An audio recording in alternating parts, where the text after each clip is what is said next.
troisième étape de la résolution d'équations. Donc, la première étape qu'on avait vue, c'est isoler en éliminant tout d'abord le terme constant, le coefficient et les exposants quand il y en avait. La dernière fois, on a rajouté, ce qu'on a rajouté, c'était de réduire, si possible. Et cette fois-ci, on va réduire chaque membre de l'équation. Donc, ce qu'on rajoute, c'est qu'on va avoir à réduire des deux côtés.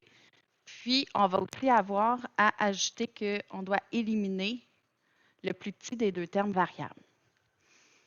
Donc, on commence avec le premier. Donc, je vais réduire de chaque côté. Donc, réduire Stendhal à l'endroit. Donc, est-ce que j'ai des parenthèses? Donc, je traite ça comme deux expressions algébriques différentes, un peu comme si j'en avais une à gauche, une à droite. Donc, je m'occupe de à gauche. Est-ce qu'à gauche, j'ai des parenthèses? Oui. Est-ce que je peux réduire? Donc, je vais aller voir à l'intérieur. À l'intérieur, je ne peux pas réduire, donc je vais aller voir en avant.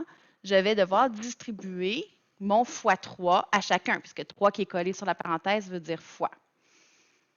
OK, je vais commencer avec ce côté-là. Donc, ça me donne 3x moins 12. 3 fois x donne 3x. 3 fois moins 4, moins 12.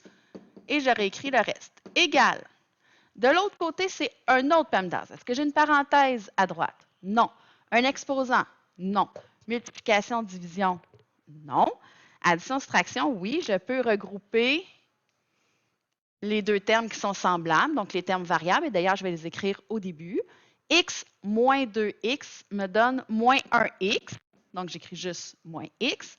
Et le 24, il n'y a rien en avant, donc il est positif, plus 24. Je reviens à gauche. À gauche, est-ce que, donc je me suis occupée des parenthèses, j'ai plus de parenthèses. Est-ce que j'ai des multiplications, divisions? Bien, des exposants, on n'en aura pas cette année. Multiplication, division, non. Addition, soustraction, oui, je peux regrouper des termes semblables. Donc, mes termes variables, je vais les mettre ensemble. Et mon terme constant, je peux l'entourer quand il est tout seul pour m'assurer de bien faire suivre l'opération.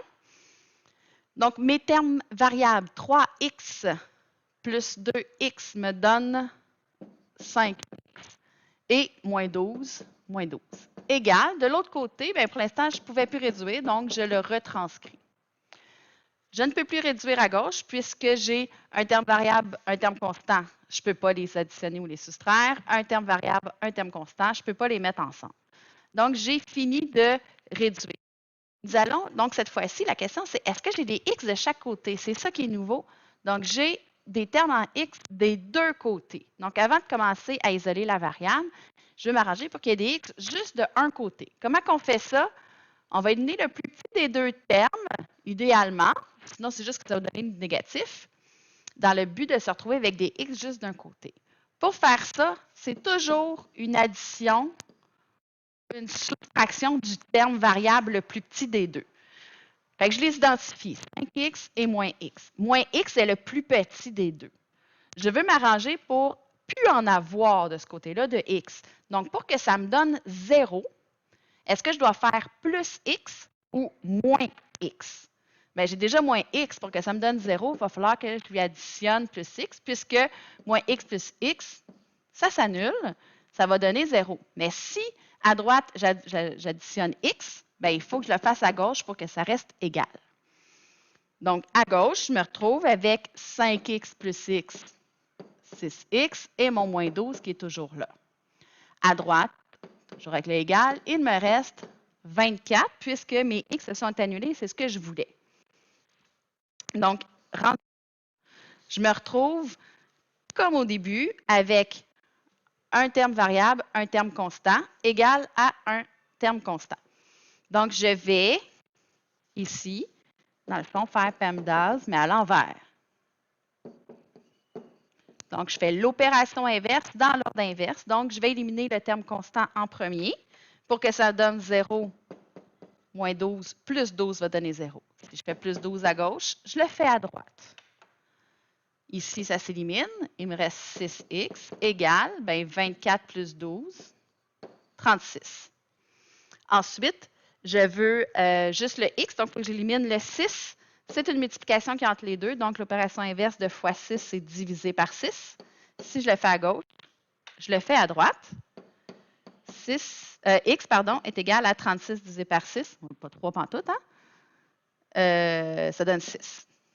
Donc, X vaudrait 6. Ça veut dire que tous les X dans mon équation ici valent 6. Donc, je peux aller valider. Je crois que j'ai une place, mais un peu plus bas ici. Donc, il faut que je réécrive mon équation. Ce qui est ici, je vais venir le retranscrire en bas. Donc, je l'ai réécrit et on voit bien ici, excusez, qu'on pense que X vaut 6. Alors, je vais remplacer tous les X qui sont ici par la valeur que je pense avoir trouvée. Donc, 3, ouvrez parenthèse, 6 moins 4, plus 2 fois 6 égale à 24, plus 6 moins 2 fois 6, puisque 2x, ça veut dire coller 2 fois. Donc, la valeur de x. Et ensuite, je me retrouve comme tantôt, donc avec cette fois-ci, pas deux expressions algébriques, mais bien deux opérations à faire, donc comme en secondaire 1. Donc, j'ai fait la parenthèse tout d'abord ici. Donc, je peux le faire. Et quand c'est collé, ça veut dire fois. Donc, c'est 3 fois la valeur de la parenthèse. Donc, 6 moins 4, c'est 2. Plus 2 fois 6. Égal. Et de l'autre côté, c'est complètement une autre chaîne d'opérations. Alors, je recommence PEMDAS. Pas de parenthèse à droite, pas d'exposant. Multiplication, division, oui. Alors, je réécris 24 plus 6 moins 2 fois 6, 12. Je reviens à gauche. À gauche, j'ai plus de parenthèse, j'ai pas d'exposant. Multiplication, division, j'en ai deux. Donc, 3 fois 2, 6, plus 2 fois 6, 12. De l'autre côté, j'ai fini mes multiplications, divisions, je suis rendue à addition, soustraction. Alors, 24 plus 6, ça donne 30. Et 30 moins 12 me donne 18. Je reviens à gauche, 6 plus 12 me donne 18, égal à 18. Ça fonctionne. Je vous rappelle que la valeur de x est 6. Le 18, c'est égal à 18, c'est juste pour confirmer que c'est égal. Ici, donc, ma valeur de x est 6. Je vous rappelle comment on fait. On commence par réduire des deux côtés. Donc, première chose à faire, c'est réduire. Donc, on se retrouve ici. Et quand j'ai des x de chaque côté, je vais toujours additionner ou soustraire le plus petit des deux termes variables pour que ça me donne 0. Et ensuite, je fais comme je le connais déjà. Donc, une fois que j'ai une expression algébrique ici avec un terme variable, un terme constant égal à un constant, donc j'élimine le terme constant, puis ensuite le coefficient pour arriver à la valeur recherchée.